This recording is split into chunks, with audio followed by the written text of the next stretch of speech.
예, 반갑습니다. 김병진입니다. 어,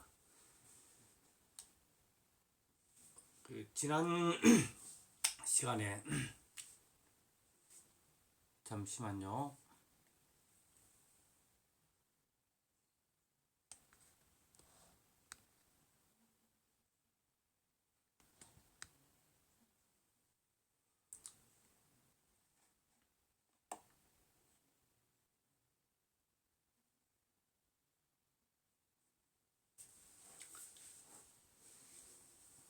예, 반갑습니다.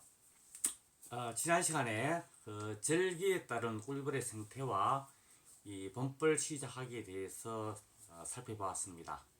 오늘은 이어서 절기에 따른 꿀벌의 생태와 범벌 기르기 전반에 대해서 살펴보고자 합니다.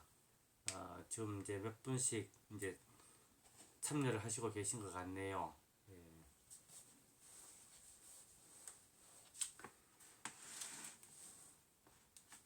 실제 꿀벌을 기르다 보면은 다른 농사도 마찬가지지만은 이 절기라는 것이 상당히 중요하다는 것을 매번 인식을 하게 됩니다. 그래서 우리 선조들이 오랜 어떤 생활의 경험에서 특히 농사를 지음에 있어서 이 절기라는 것을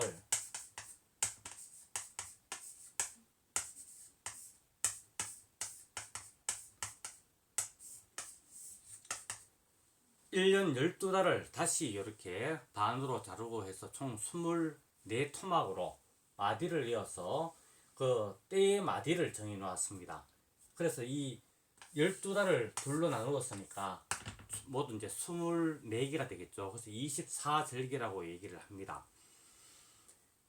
그래서 이 절기를 오늘 이제 수업을 시작하기 전에 좀 세부적으로 좀 살펴보기 위해서 하나씩 한번 짚어보도록 하겠습니다. 그래서 우리가 절기상 봄이라는 계절과 여름이라는 계절,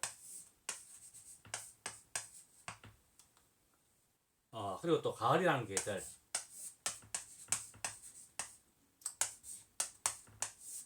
마지막으로 이 겨울이라는 계절, 이 사계라고 얘기하죠.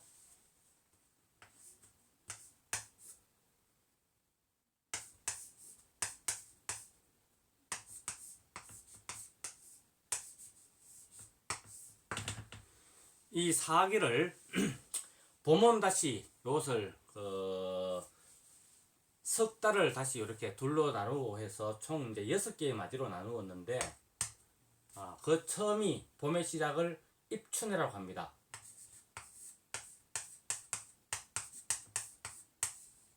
원래 같은 경우는 2월 3일이 입춘이었습니다. 입춘이 지나면은 우수, 우습을 지나면은 개구리가 겨울쯤에서 깨어나는 경칩이 되고요. 또 경칩을 지나면은 밤과 낮의 길이가 같아지는 춘분이 됩니다. 그리고 춘분이 지나면은 4월 4일이죠. 청명이 됩니다. 청명. 그리고 이제 4월 말에 해당하는 올해는 4월 20입니다. 고구.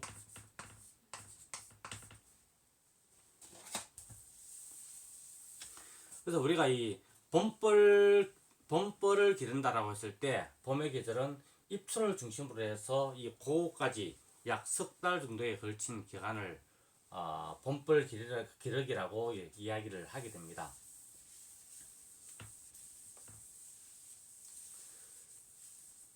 근데 우리가 지난 시간에 이제 봄벌 시작하기를 다루면서 이제 전반적인 내용들을 쭉 살펴보았습니다만은 지난 시간에 했던 내용들을 정리도 할 겸 좀 이제 또 지난 시간에 언급이 다소 부족했던 부분들을 또 이렇게 잠시 짚고 넘어가자면은 이 봄벌을 시작할 때 사실은 우리 봉주님들이 월동 기간 중에 본벌의 생태가 어떠한지, 본벌의 생활 모습이 어떠한지, 제가 늘 강조를 합니다말은 이 꿀벌의 생태라는 것이,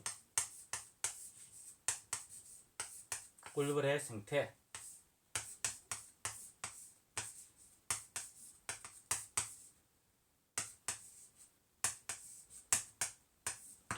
꿀벌이 생활하는 모습에 대해서 이 전체적으로 통찰할 수 있어야지 본벌을 잘 기를 수 있다는 말씀을 드렸습니다. 그래서 이 꿀벌의 생활 모습을 이제 잠시 머릿속으로 그림을 그려보겠습니다. 실제 이제 우리가 겨울이라고 한다면은 11월 초부터 시작해서, 다시 말해서 입동부터 시작해서 이제 겨울이 시작되면서 우리가 이제 날씨가 추워지게 되면은 여왕벌이 몸을 이제 산란을 중단하고 몸을 줄이기 시작하죠. 그리고 이제 마침내 몸이 줄여지면은 더 이상의 산란이 그쳐지게 됩니다.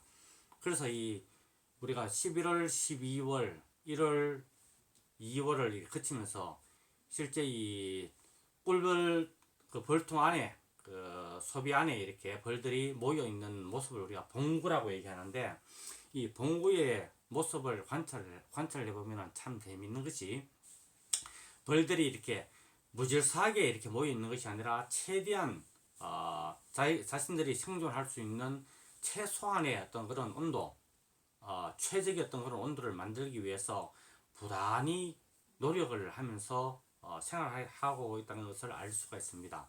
그래서 이 봉구꾼들을 보면 보통 이 봉구꾼이 가만히 이렇게 정태 상태로 놓여 있는 정태 상태로 머물러 있는 것이 아니라 끊임없이 벌들이 열을 내면서 안으로 파고들게 됩니다. 그리고 또 가운데 있던 중심부에 자리하고 있던 여왕을 중심으로 해서 가운데 자리하고 있던 벌들은 점차 바깥으로 밀려났다가 다시 또 밀려났다가는 또다시 안으로 이렇게 파고들죠. 그리고 또 전체적으로 보면은 시계 반대 방향으로 돌아가면서 점점점 안으로 이렇게 파고들게 됩니다. 안에 있는 벌들은 또 바깥으로 밀려들게 되고요. 그렇게 해서 말 그대로 이 겨울이라는 혹한기를 나가기 위한 어떤 그런 생존의 어떤 그런 이 본능이 크게 작용하는 기간이라고 볼 수가 있습니다. 그래서 그런 어떤 노력 끝에 이 추운 계절을 벌통 안에서 무사히 지낼 수가 있는 것입니다. 자, 그런데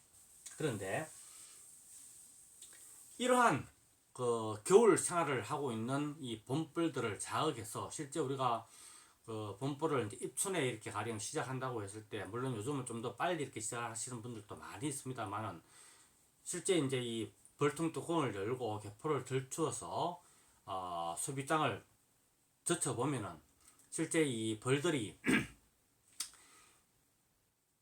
대부분 이렇게 소문 앞쪽에 커다랗게 어떤 벌의 어떤 그런 세력 규모에 따라 가지고 봉구권을 형성하고 있는데, 실제 요 상태로 가만히 놨다 가지고는 실제 이 여왕이 다시 이렇게 산란을 나가는 데는 상당한 시간이, 다시 말해서 인위적인 손을 가하지 않고 가만히 놔둔다면은 그 산란이 시작되는 시점과, 그리고 또 그 기간, 그리고 또 이 산란의 탄력이 가속도가 붙어 나가는 그런 기간이 상당히 길어질 수밖에 없습니다.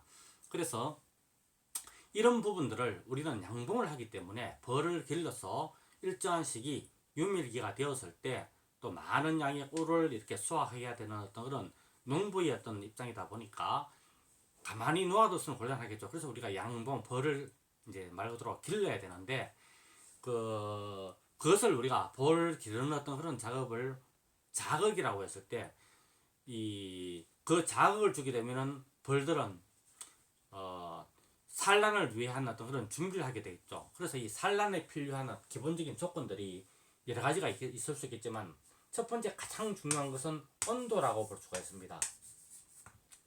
그래서 일정한 온도, 흔히들 이것을 동태 온도라고 얘기를 합니다. 동태 온도라고 얘기합니다.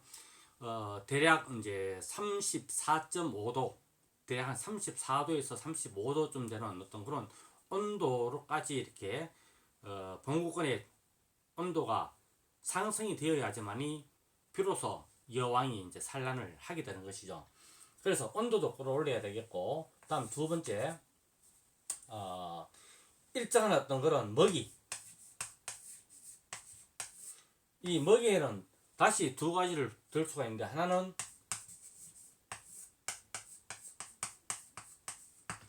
여왕이 산란을 하고 난 이후에 애벌레가 애벌레의 어떤 그런 생육을 위해서 반드시 필요한 이 화분과 꿀, 이 두 가지가 반드시 주어져야 됩니다. 그리고 세 번째는 일정한 어떤 그런 습도. 다시 말해서 물이라고 하면 되겠네요. 물. 그 수분이 공급되어야 합니다. 그래서 이와 같이 이 세 가지 조건이 갖추어져야지만이 실제 이제 여왕이 산란을 시작하게 되는 것이죠. 그래서 이 세 가지의 그 요소를 갖추기 위해서 우리가 이제 그 응애를 잡기 위해서 응애 방제도 이렇게 하게 되고, 응애 방제를 하고, 그 다음 이어서 벌을 최대한 압축을 시켜서 벌들이 좀 더 많은 열을, 일정한 어떤 공간 안에 많은 열을 낼 수 있도록 그런 어떤 이 환경을 만들어 주죠. 그래서 우리는 그런 흔히들 그 압축이라고 얘기를 합니다. 그래서 이제 소비를 압축시켜주고, 또 화분떡도 올려주고, 또 이렇게 비닐, 그 화분떡 포장 비닐이죠. 비닐도 덮고 내부 포장을 탄탄히 해서 그 온도를 최대한 이렇게 그 바깥으로, 그 실내의 그 벌통 안의 온도가 바깥으로 나가지 않도록 보온을 해주게 됩니다.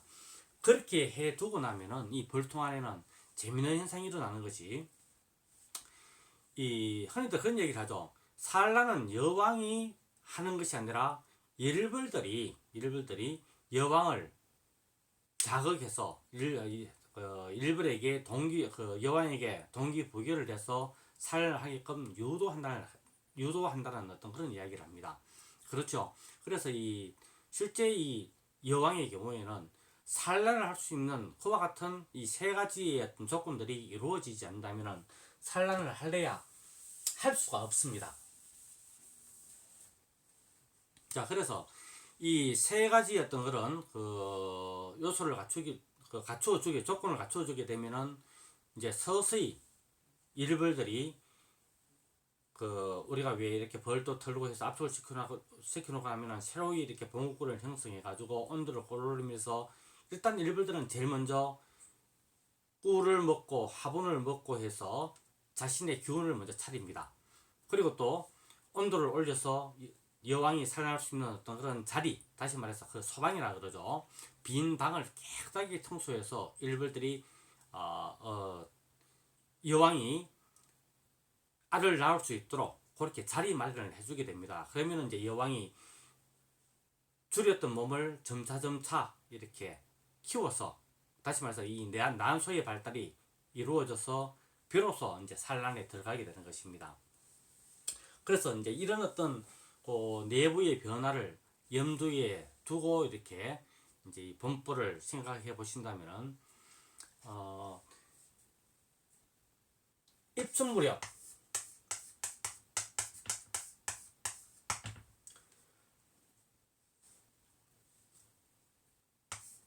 원래가 2월 3일이었죠. 그 입춘 무렵, 그리고 좀 더 빨리 깨우시는 분들은 좀 앞으로 한번 당겨볼게요. 당겨보면은 대한쯤 되겠죠.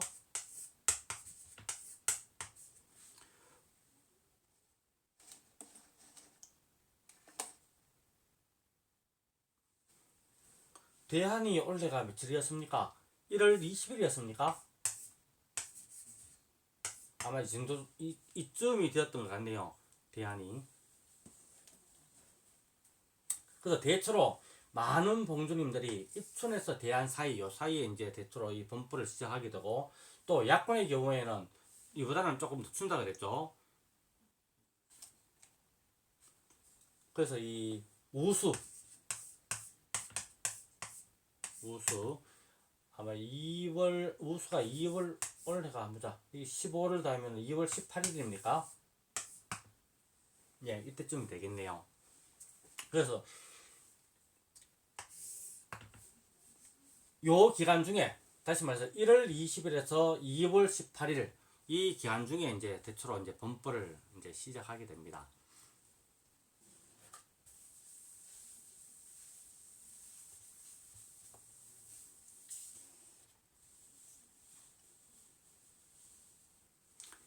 자, 그런데 우리가 그 지난 시간에 이제 언급을 했듯이 이렇게 범벌을 시작하고 난 다음에 대략 한 달 정도 되는 기간, 그 기간을 가령 2월 달이다.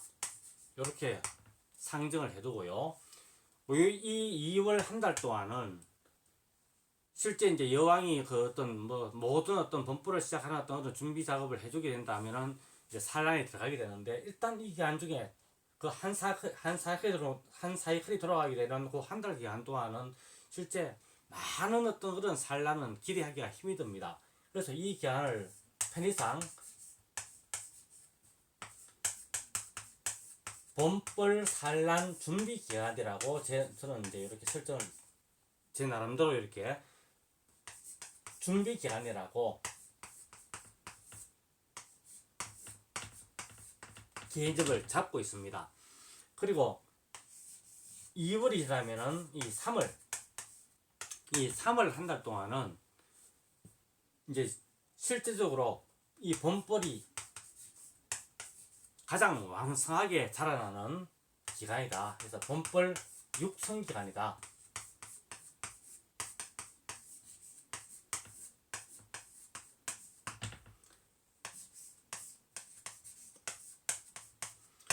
그리고 이제 4월의 경우에는 우리가 이제 이 아카시 꿀을 이제 시작으로 해서 이어지는 야생화 꿀이라든지 밤꿀이라든지 피라미 꿀이라든지 그런 어떤 꿀들을 채밀하는 채밀군을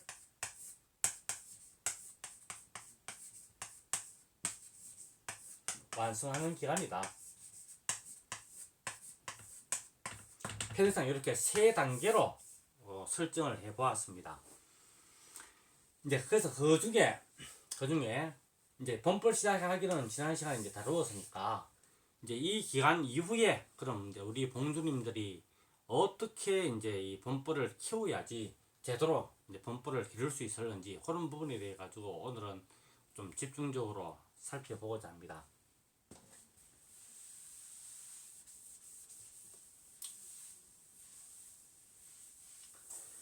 그래서 우리가 이제 이 범벌을 시작하고 난 다음에 지난 시간에도 잠시 언급을 해드렸습니다만은 그 가장 중요한 것이 보온인데, 그 보온과 함께 이 보온은 그 지난 시간에 제가 그런 말씀을 드렸죠. 양날의 칼과 같다. 그래서 보온은 너무 강하게 많이 해줘도 습기가 발생해서 사실 습 때문에 범벌을 망치는 어떤 그런 상황이 발생하기 쉽다라는 말씀을 드렸습니다. 그래서 그 습을 실제 이제 처음 범벌을 시작할 때는 그 습도 조절 이 부분에 유의를 해야 된다고 했습니다.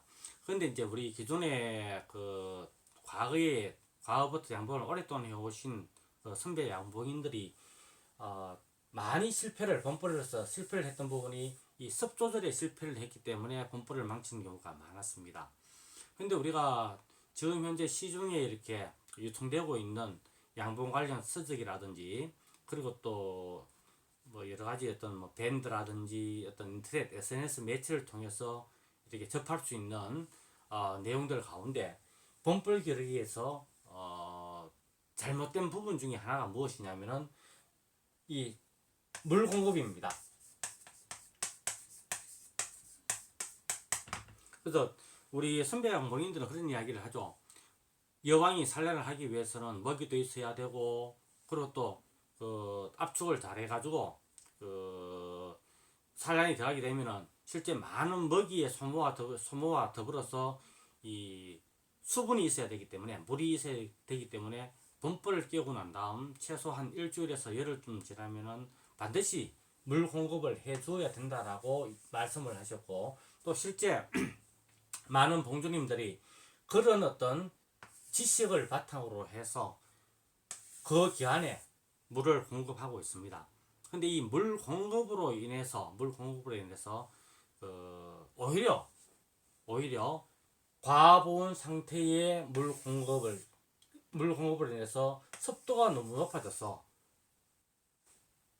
그 소비 밑에 아니면 벌통 내부에 습도가 너무 높아지는 바람에 예, 습이 차서 부패가 하는, 심지어 어떤 뭐 심한 경우에는 그 벌통 안에 어떤 찌꺼기라든지 사봉이라든지 이런 부분들이 뭉쳐가지고 그야말로 곰팡이가 피고 해서 엉망이 되는, 그래서 오히려 낙봉이 더 많이 이렇게 생기는 그런 상황도 곧잘 경험을 하게 됩니다.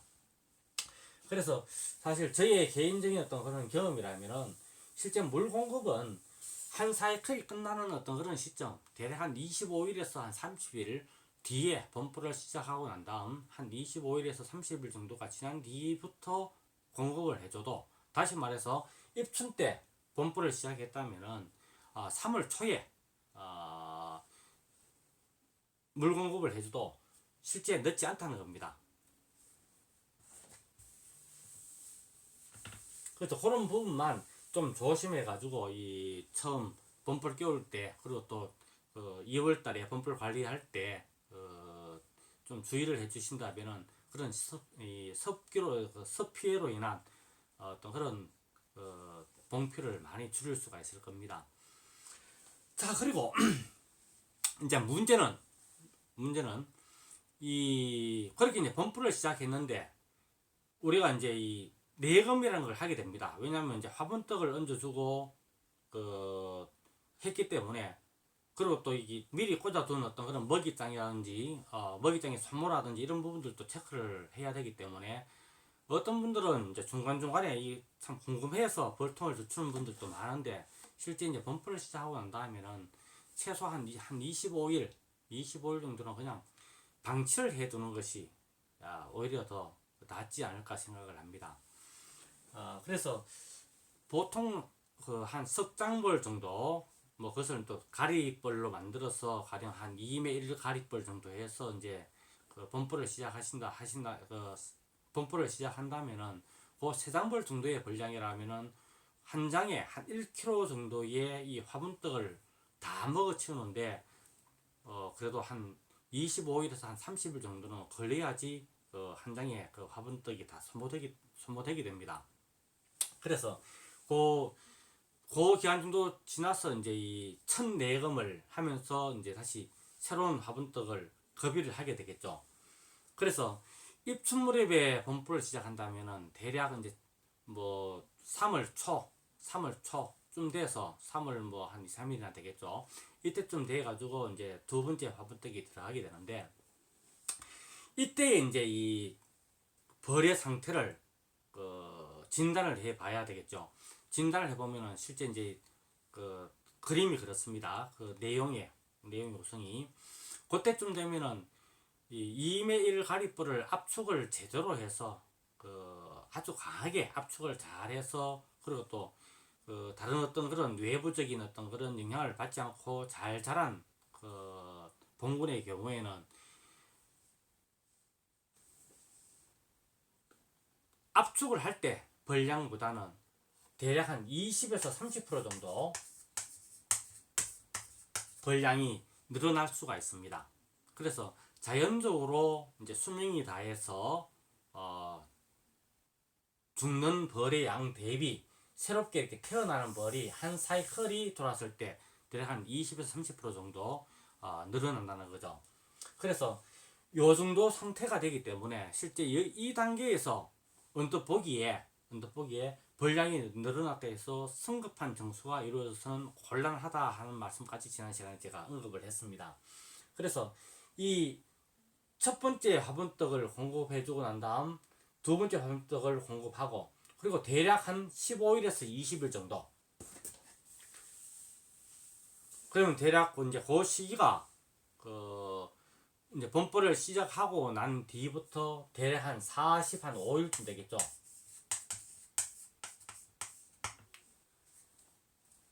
그래서 가령 입춘에 벌을 끼웠다면은 요 시기가 아마 경칩을 지나서 춘분 무렵 가까워졌을 겁니다.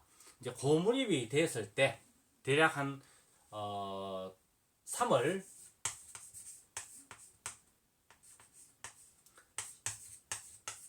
10일에서 한 15일경 조금 늦게까지 잡는다면은 충분히 3월 20일입니다. 벌 깨는 것도 그 하루아침에 뚝딱 해서 물론 뭐 분수가 얼마 안 된다면은 하루 만에도 작업을 마칠 수 있겠습니다만은 가령 뭐 한 200군 이상 이렇게 봉군을 관리하시는 어떤 그런 분들 같은 경우에는 한 200군 작업을 하려면 그래도 뭐 한 2, 3일 정도는 작업을 최소한 해야 되겠죠. 그래서 이제 조금 더 이제 시의 차이는 있겠습니다만은 이 시기가 되었을 때 다시 말해서 두 번째 화분떡이 들어가고 난 뒤 대략 한 보름 정도 지난 시점, 그 시점쯤 돼서 이제 벌통 내부를 확인을 해보면은 관리가 제대로 된 어떤 그런 봉군의 경우에는 이제 벌 세력의 어떤 규모가 현재 이제 벌통 안에 2매 1 가립벌로 출발을 했기 때문에 그 세 장의 격리판 너머에 있는 먹이장까지 사실은 먹이장을 이제 일정 부분의 먹이는 소모하고 그리고 또 그 뒤에까지 여왕이 넘어와서 손바닥 한 2개 정도의 어떤 그런 정도의 범위까지 아마 산란이 앞뒤로 빽빽하게 나가 있을 겁니다. 그리고 새로 태어난 신생벌들이 격리판이나 사양기 넘어 대략 한 장벌 이상의 벌들이 가맣게 매달리게 됩니다. 그래서 이 시기가 되었을 때 이 시기가 될 때까지 꼭 참고 내금을 미루어 두었다가 이 시기가 되었을 때 첫 번째 정수가 이루어져야 되겠죠. 그래서 정수를 할 때에도 이때 뭐 이렇게 벌량이 많다 해서 성급하게 소초라든지 공섭이라든지 이런 부분들을 격리판 안에 잡아넣는 어떤 그런 정수의 행위는 굉장히 어리석다라고 제가 말씀을 드렸습니다. 그래서 정수를 할 때에도 처음에는 굉장히 소극적으로 해야 됐다. 그래서 정수는 최대한 천천히. 그래서 정수하는 방법을 제가 지난 시간에 설명을 드릴 때 아마 그랬지 싶어요. 산란장 2장 뒤에 격리판을 치고 이제 먹이장을 두고 사용기를 붙인다 그랬죠. 그래서 그 격리판을 먹이장 뒤에 실제 그 먹이장도 보면은 먹이가 상당히 소모된 상태고 벌써 봉판이 나가 있는 상태입니다. 그래서 격리판만 이제 세 번째 소비 뒤로 미뤄두고 이제 새로운 어떤 먹이장을 넣어주는 게 바람직합니다. 그래서 그 첫 정수를 할 때에는 가급적이면은 공소비보다는 그래도 저밀장의 어떤 그런 먹이가 최소한 40% 정도 들었을 때 제법 무게가 느껴지는 정도의 그런 어떤 먹이장을 뒤에 2장을 넣어주는 것이 공소비를 넣는 것보다 훨씬 더 산란이 그리고 또 벌들도 튼튼하게 충분한 어떤 그런 영양 공급을 받을 수가 있기 때문에 또 식량 확보를 할 수 있기 때문에 벌들도 더욱더 체력적으로 강하게 되게 됩니다. 그래서 정소를 할 때 세 번째 소비리에 격리판을 꽂아 두시고 그 뒤에다가 먹이장을 2장을 붙여둔다면은 격리판 그 사용기 너머에 거목해 한 장벌 이상 이렇게 있던 벌들이 자연스럽게 이렇게 온도가 떨어지게 되면은 다시 말해 저녁 때가 되면은 안으로 들어가서 착봉을 하게 됩니다. 그래서 이제 그런 상태가 되면은 뭐 벌량으로 보면 아마 한 5장 벌 정도 벌량이 되어 있을 겁니다. 자, 이때가 이제 중요합니다. 이때 이제 새로운 어떤 그런 화분장을 얹어 주었기 때문에 이제 이때부터는 산란의 탄력이 받기 시작합니다. 그리고 제가 이 절기가 중요하다는 말씀을 드렸는데 이 시기가 벌을 이제 언제 시작하냐에 따라 가지고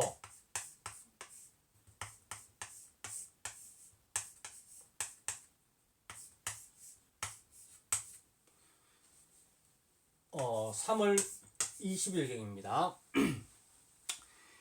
춘분을 기점으로 삼으면은 아마 정확할 겁니다. 그래서 좀 일찍 시작하신 분들은 3월 20일보다 뭐 대략 뭐 5일에서 좀 더 빨리 시작하신 분들은 한 열흘까지도 더 당겨질 수도 있고요. 조금 늦게 시작하신 분들은 3월 20일에서 한 25일 정도, 아마 3월 25일까지 넘어가는 경우는 잘 없지 싶어요. 다섯 장 만성부를 만드는데 3월 20일을 넘기게 되면은 조금 이 벌의 세력 자체가 약하다고 봐야 되겠죠. 뭐 약군이라고 이야기하기는 좀 못합니다만은 아무튼 3월 20일을 넘겨서까지도 5장 벌을 만들지 못한다면은 그 벌은 처음 출발 자체가 2매 1 가립벌로 시작할 벌 세력으로는 압축이 그 정도의 분량은 되지 않았다라는 그런 판단을 할 수가 있습니다. 그래서 이 춘분물이 되면은 이때가 왜 참 중요한 어떤 그런 기점이라고 할 수 있냐면은 이때가 되면은 다량의 자연 화분과 꽃꿀이 들어오게 됩니다. 그리고 그 자연 화분 가운데 가장 중요한 것이 무엇이냐면은 버드나무 화분입니다.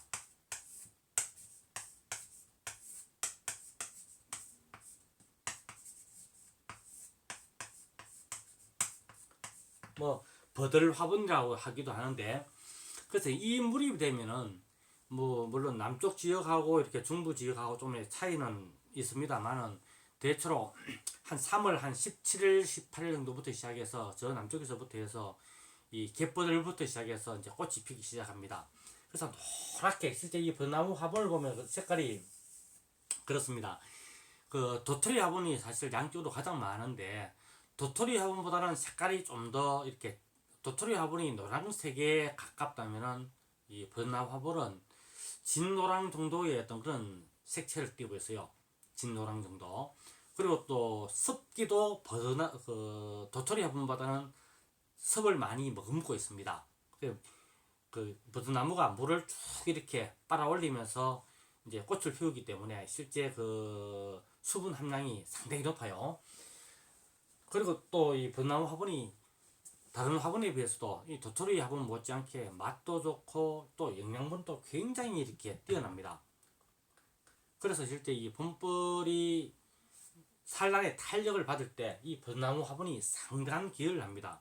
물론 이 버드나무 화분보다도 더 빨리 그 뭐 오리나무 화분이라든지 여러 어떤 그런 풀꽃에서도 화분들이 물론 자연적으로 유입이 됩니다만은 다량의 화분과 함께 꿀이 들어오는 것은 이 버드나무 화분이 첫 출발이라고 볼 수가 있습니다.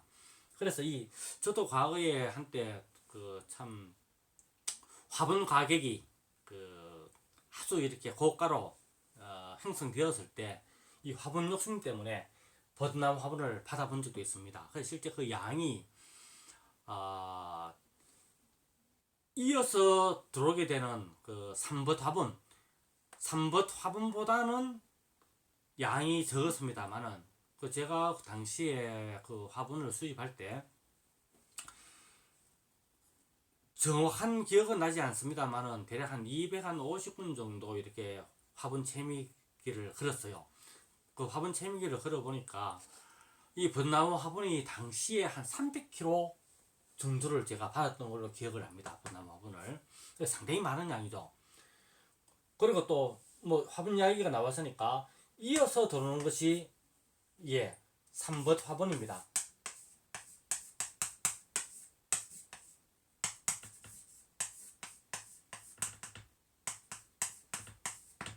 그 삼벗 화분은 유입량이 훨씬 더 많습니다. 벚나무 화분보다도.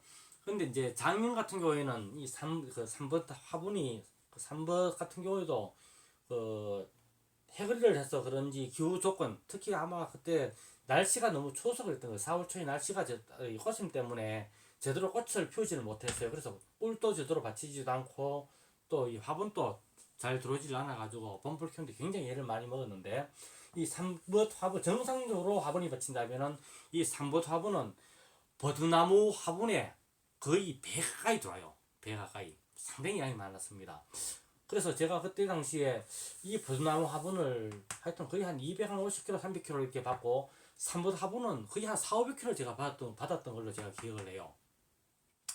그리고 또 이제 꿀벌의 생육에서 이 삼벗에 이어 가지고 아주 중요한 것이 그 4월 이제 이쪽 저희들 이제 경북 북구군 같은 경우에는 대한 4월 10일경부터 이제 들어오기 시작하는데 도토리 화분입니다. 도토리 화분. 그래서 이 세 종류의 화분이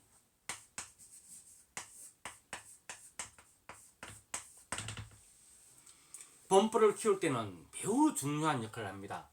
다시 처음으로 돌아왔어요. 그래서 이 춘분 무렵이 되면은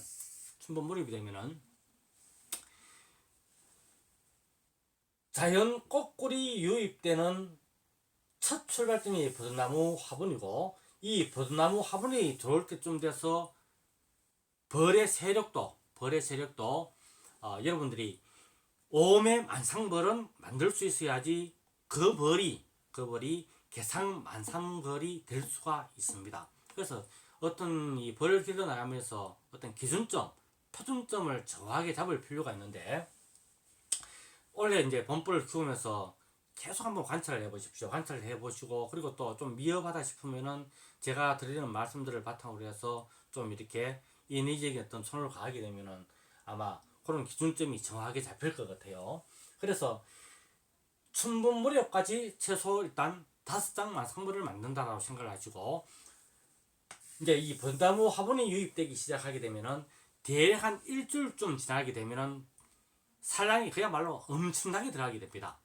이제 시기로 봤을 때는 아마 3월 한 25일에서 30일 그 정도쯤이 될 거예요. 그래서 범퍼를 좀 일찍 시작하신 분들 같은 경우에는 물론 이 춘분 무렵쯤 되었을 때 벌써 단상만상물을 만들어서 개상을 올리시는 분들도 있습니다.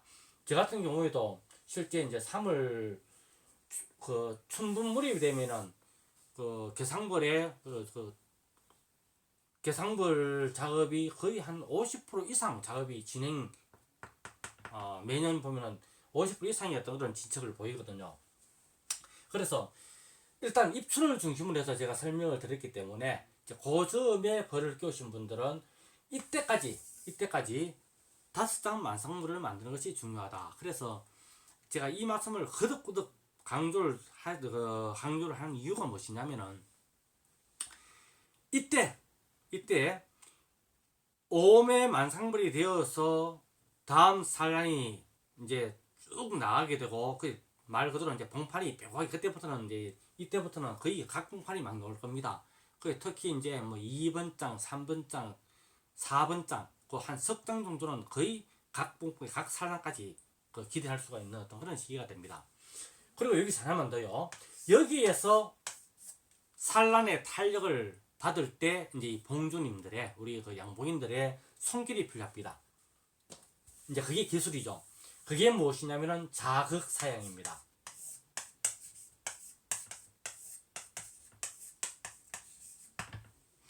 실제 물 공급은 이 시기 되면은 자극 사양을 하면서 특별하게 더 할 필요가 없습니다. 저 같은 경우에는 사실은 수분 공급을 범프를 시작하고 난 다음 자극 사양하기 전까지는 후미딜비를 급이해야 될 필요성이 있을 때, 내지는 후미딜비가 이렇게 보조 사업 해가지고 이제 나온 어떤 나무 돌아가는 후미딜비가 있을 경우에만 제가 중간에 한번 급이를 하지, 실제 이제 그 수분 공급은 이때까지 하지를 않았어요. 그래도 범프를 키우는 데는 아무런 지장도 받지 않았습니다.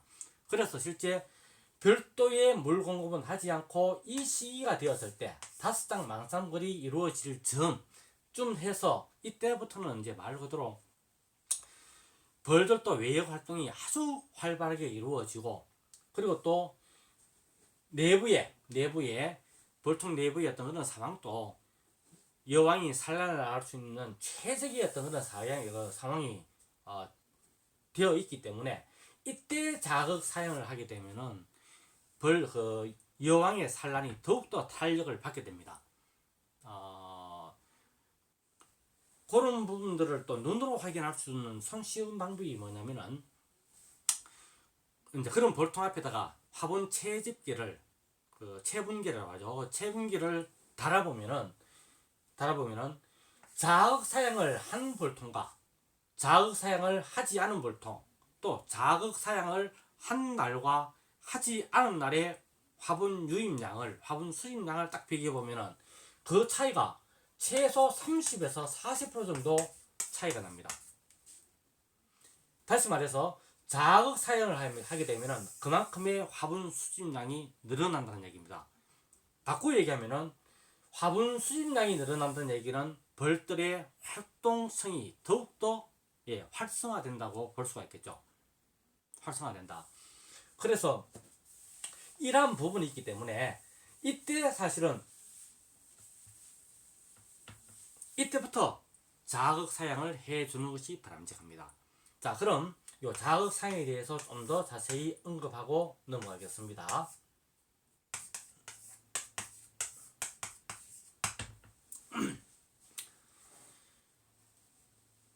이 시기부터는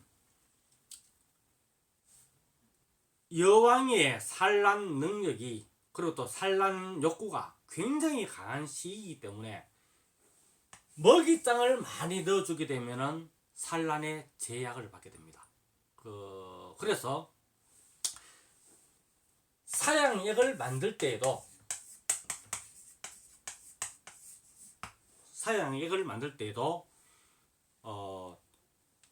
소비에, 기존에 넣어둔 소비의 먹이가 줄어들지 않는 정도의 설탕 비율, 그 비율을 찾아내는 것이 중요합니다. 그래서 제 경험으로는 그래요. 자극 사용을 할 때 이 사양액의 비율은 5매벌을 기준으로 했을 때, 5매 마상벌입니다. 5매벌을 기준으로 했을 때 기존에 있는 먹이장의 먹이가 소모되지 않고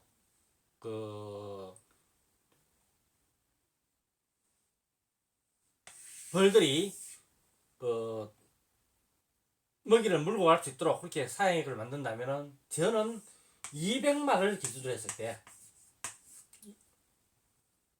다시요, 200리터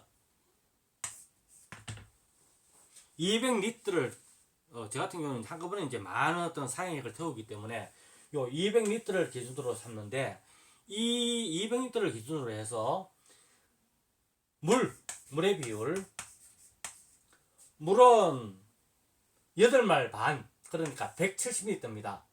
170리터 8말 반이에요. 물 8말 반에 설탕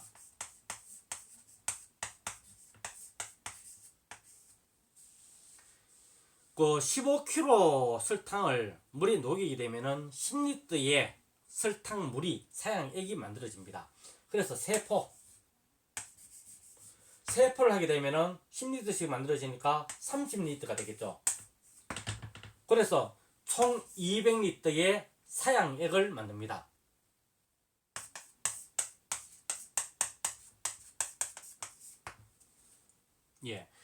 그래서 물 170리터 8말 반하고 설탕 세포 30리터 해서 200리터의 사양액을 만들어서 이걸로서 거비를 하게 되면은, 또 이 시기 거비를 하게 되면은 실제 이제 먹이량도 크게 줄지 않고 현상 유지를 해 나가면서 벌들에게 더욱더 활력을 주게 되는 겁니다.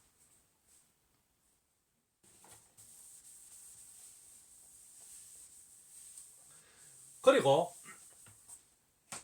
요걸 기준으로 이제 이러한 어떤 사양액의 비율을 기준으로 해서 먹이 소모가 좀 심하다 싶으면은 설탕을 한 포 더 잡아 넣으면 될 거고요. 그래도 식량이 좀 여유가 있다, 좀 이 식량 꽂아 놓은 양식장이, 먹이장이 좀 지나치게 양이 많다 하면은 요거보다 더 묽게 하셔도 상관없습니다. 예컨대 이렇게 물 3마리에 설탕 한 포를 한다든지, 물 4마리에 설탕 한 포를 한다든지, 그런 식으로 이렇게 비율을 조정해 나가시면은 적절한 어떤 그런 자극 사용이 되지 않을까 싶네요.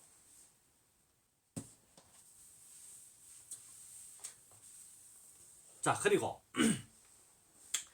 이제 이春분 무렵에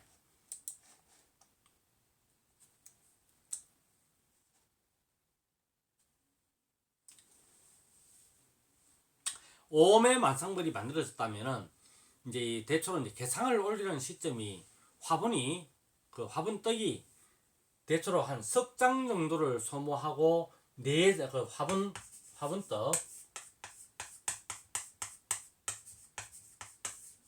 화분떡이 4개 정도 투입되는 시점이 개상을 올릴 시점하고 비슷하게 맞아떨어집니다. 그래서 그 개상을 올리기 전에 중요한 것이 무엇이냐면은 오매벌이 되었을 때 새롭게 이제 제가 화분떡을 공급을 해준다라고 말씀을 드렸고, 이 기간이 지나고 난 다음 대략 한 열흘 정도가 지나면은 실제 이 4번째 투입된 이 화분떡이 거의 다 소모가 됩니다. 그래서 아마 그렇게 날짜 충분히 3월 20일이니까 대략 한 3월 한 27, 8일 정도, 늦어도 뭐 4월 그 1, 2일을 넘기지 않을 겁니다. 벌 세력이 그러하다면은. 그래서 이제 이때쯤이 됐을 때가 참 중요한데, 이때 이제 그 화분떡 4개가 소모되었을 때 해야 될 일 있죠. 정소입니다. 이때 정소.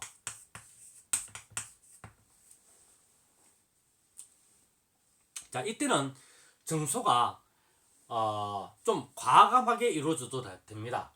다시 말해서 좀 더 많은, 다시 말해서 제가 외부로부터 유입되는 화분이 충분히 지나면은 버들 화분이 들어오고, 그리고 또 청명 4월 5일을 기점으로 해서는 3번 화분이 들어오게 됩니다. 그래서 요 어떤 지점에 있어서 4번째 화분떡이 거의 소진될 때쯤 돼서 이제 정소를 하는데, 이때는 먹이장보다는 공소비가 바람직합니다. 왜냐? 외부로부터 유입되는 자연 꽃꿀과 화분이 충분한 양이 확보가 되는 데다가 또 지속적으로 자극 사용을 하게 되죠.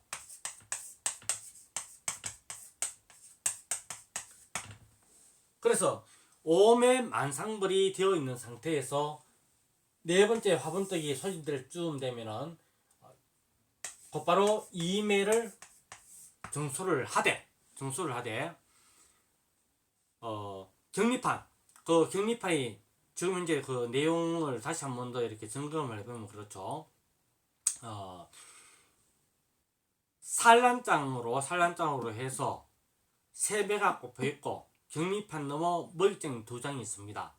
근데 4번째 투입된 화분떡을 이제 다 먹을 줄 어떤 그런 시점이 되게 되면은 이제 그 여왕이 내 안에 있는 다시 말해서 산란장 안에는 거의 뭐 산란이 완벽하게 이루어져 있고, 다시 격리판까지 넘어와서 뒤에까지 산란이 나가 있습니다. 근데 그 뒤에 있는 2매 가운데 벌의 어떤 그런 이 정식이 빠른 어떤 그런 봉군의 경우에는 마지막 장까지도 산란이 들어갈 수도 있고요.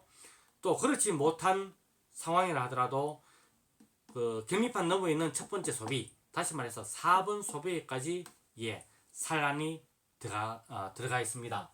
그래서 이 상태가 되면은 다시 그 격리판을 마지막 소비 5번 소비입니다. 5번 소비 뒤로 넘겨버리고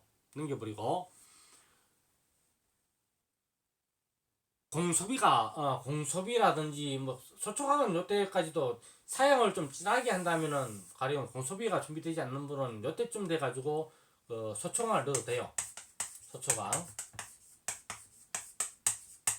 단 소초강을 넣을 때에는 이건 뭐 계절에 관계없이 봄에도 마찬가지, 여름에도 마찬가지, 가을에도 마찬가지입니다. 소초강을 넣어서 조소 작업을 시킬 때에는 실제 이 벌들의 노역 가운데 외역 활동에 해당하는 자연 꽃꿀이나 자연 화분을 수집하는 일보다 더 고된 일이 프로폴리스를 채집하는 일입니다. 근데 그 프로폴리스를 채집하는 일보다 더 고된 일이 집을 짓는 조소 작업이에요. 다시 말해서 밀랍을 분비해서 집을 짓는 노동이 실제 꿀벌의 어떤 그런 그 체력에, 꿀벌의 건강에 미치는 영향이 가장 지대합니다. 가장 육체적으로 고된 작업이 이 조수 작업입니다.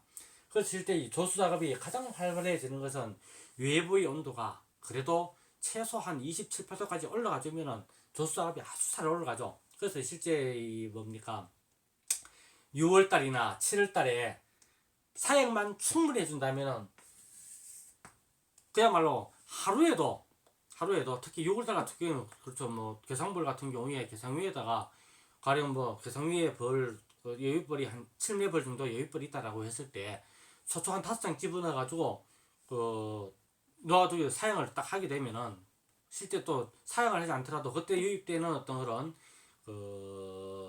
우리가 흔히 그 야생화꿀이라고 얘기하죠. 잡꿀 유입되는 잡꿀이나 또 만약에 밤꿀이 들어온다면 밤꿀이 유입되었을 때 그 5매의 소비를 불과 3일 이내에 집을 다 짓고 꿀을 치우기 시작합니다.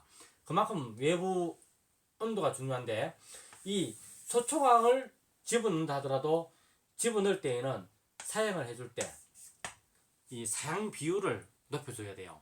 그래서 제 같은 경우에는 뭐 여러 가지 어떤 그런 시행착오를 통해서 제 나름대로 이제 터득하고 있는 방법은 이때에는 1대1 비율로 해줍니다. 그래서 이 물 15리터에 설탕 한 포 기준으로 해서 1대1 비율을 만들어서 소초광의 조수 작업을 꼭 해야 될 때는 소초광을 잡을 때에는 사용 비율을 높여가지고 충분히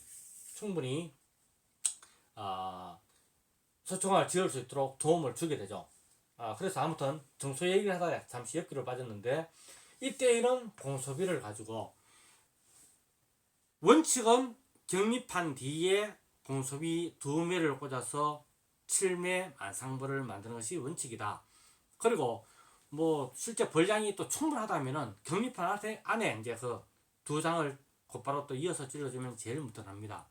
단 하나 이제 피해야 될 점은 무엇이냐면은 그 간혹 이렇게 봉주님들이 급한 마음에 그리고 또 이 정도는 안 하겠나 싶어가지고 이 기간 중에 2번과 3번 사이 소비를 벌려서 아니면 1번이나 2번 소비 사이를 벌려서 그 공소비나 소초광을 찔러 넣는 분들이 계시는데 계절적으로 봤을 때 그리고 또 이 봄불을 기를 때 그렇게 중간에 그 소비를 삽입하는 것은 그렇게 바람직하지를 못하더라. 그래서 왜냐 그 공소비가 마금판 다시 말해서 격립판의 역할을 해가지고 실제 산란이 가운데 찔러 넣는다 해서 사이에 찔러 넣는다 해서 더 잘 나가는 것은 아니더라.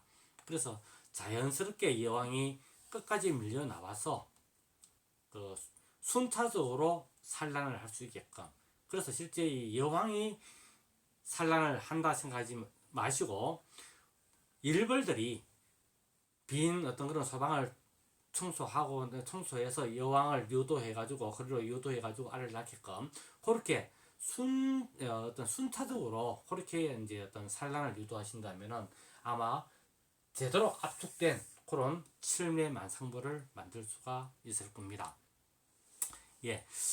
이번 수업은 여기까지 하고 잠시 쉬었다가 다시 진행하도록 하겠습니다. 감사합니다.